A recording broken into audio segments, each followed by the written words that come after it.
আমার ঘড়িতে 10টা বাজা মানে 11টা বাজা। কেন বলো তো? সকাল থেকে ধীর গতি কিংবা দ্রুত গতি যেটাতেই কাজ করি না কেন, 10টা বাজলে কখন যে 11টা বেজে যায় আমি নিজেও টের পাই না, আর কখন যে আমি স্কুলে পৌঁছে যাই।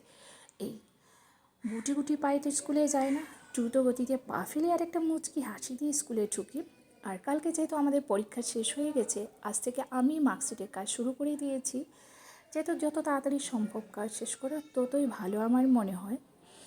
তো যাকে আজকে একটু বেশিরভাগই স্কুলটা ফাঁকা ছিল, তাই আমার মনে হলো যে তোমাদেরকে আমার স্কুলটা একটু দেখিয়ে দিই, আর আমারও ফেস্টিটি হিসেবে থাকবে। যেহেতু আজকাল চাকরির যা অবস্থা, কখন আছি কখন নেই বলা যায় না। তবে আমাদের স্কুলের একটা জিনিস আমার ভীষণই সুন্দর লাগে, এই ফুল গাছে কেউই হাত দেয় না, কোনো স্টুডেন্টই হাত দেয় না। এই পাপড়িগুলো নিচে ঝরে যাবে, পড়ে যাবে, তারপরেও কোনো কিছুই কেউ হাত দেয় না।